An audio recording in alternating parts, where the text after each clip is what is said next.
idea hace casi 50 años fue del profesor Enrique Fuentes Quintana, que en aquel momento era director del Instituto de Estudios Fiscales. Cuando digo aquel momento me refiero a 1974, que es cuando da inicio a la colección.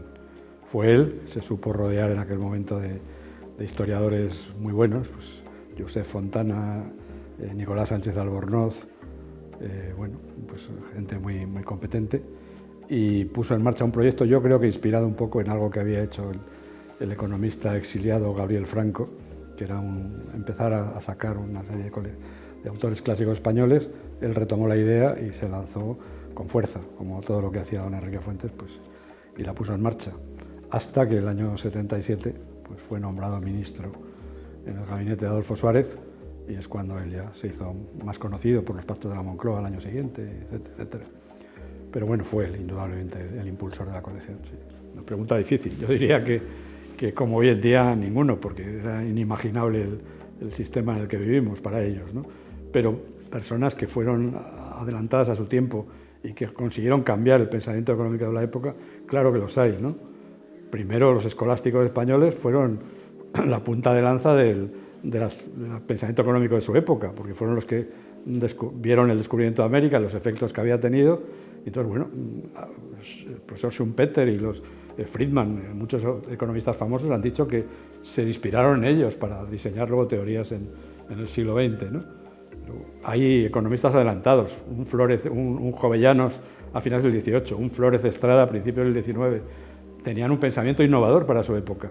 Por lo tanto, querían cambiar, en el caso de Jovellanos, reformar el país, liberalizar el país, y en el caso de Flórez Estrada, mucho más. Un exiliado liberal en Londres, pues, y bueno, manteniendo muy alto el nivel, recibiendo las ideas de los economistas clásicos ingleses.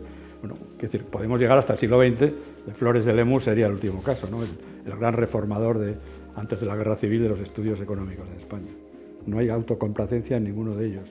Lo que hay es más bien intentar asesorar a los monarcas o a la opinión pública, y una avidez, esto es importante destacarlo otra vez, por el pensamiento económico se elabora allende nuestras fronteras, que llegue a nuestro país, más allá de la Inquisición, más allá de otras barreras institucionales, del idioma, pero qué duda cabe que esa especie de circulación internacional de las ideas económicas es lo que sacó a los intelectuales españoles poco a poco del atraso, y lo que hizo que al final España fuera un país más moderno.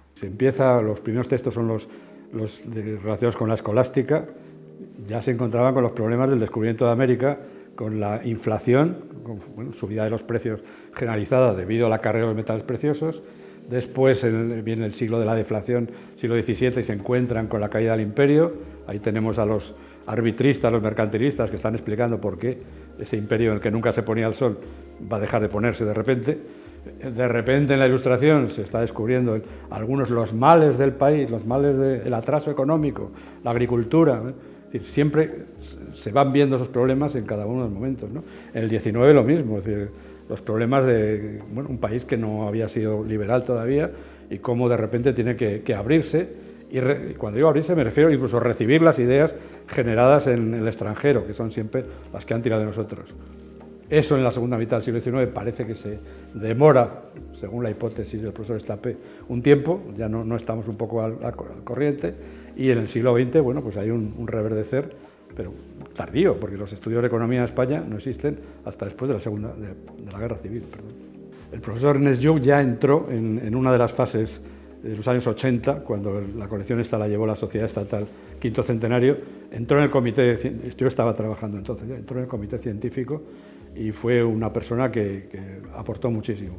Pero es que después, en el año 2000, el profesor Fuentes, bajo la influencia de Jovellanos, que lo ha destacado también el profesor Esbart, que tanto le interesaba, quiso retomar la colección y hizo ese equipo que figura en todos los libros, donde está, entre ellos, figura destacada y el mayor, junto a Pedro Esbart de todos nosotros, pues era el profesor Ernest Lluch, ¿no?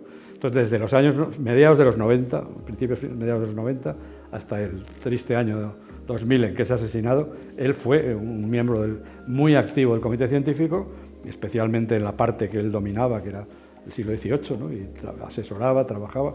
Y bueno, en esta misma sala y en la que hemos estado antes, él estaba en las reuniones con el profesor Fuentes, sábados enteros por la mañana trabajando. Él fue hizo un tándem al final con el profesor Fuentes, se entendían muy bien entre ellos, a pesar de tener ideas en otros ámbitos muy distintas, pero se entendieron muy bien y bueno, hubo una sinergia ahí importante, y entonces el papel de Lluch fue decisivo, aparte de que es autor de 2 libros de la colección, ¿no? Uno en vida y otro póstumo. Cuesta entender el discurso de los escolásticos a veces porque es una economía muy sustentada por la moral, por los problemas morales, como ya dijo Schumpeter, ¿no? Se preocupaban por la economía cuando detrás había problemas religiosos o morales, ¿no?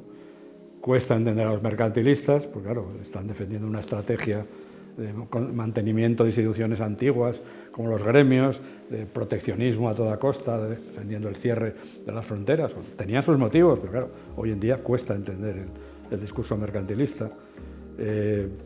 Bueno, yo diría que sí que hay cosas que las vemos como viejas, ¿no? O como soluciones un poco... Los arbitristas, claro, causan sonrisa, ¿no? Bueno, un ejemplo claro es que si se lee el diálogo de los perros de Cervantes, de los 2 perros que están ladrando el uno al otro y no se entienden lo que están diciendo porque solamente ladran, uno de los 2 es economista, es un arbitrista, ¿no? Eso no deja de ser fascinante y bueno, pues es echar piedras contra nuestro tejado, pero es así. Entonces, claro, hay cosas que el arbitrismo, claro, ya en su época denotaba que no había fórmulas serias, ¿no? Pero bueno, pero había un pensamiento, ¿no? Entonces, eso lo estamos viendo siempre.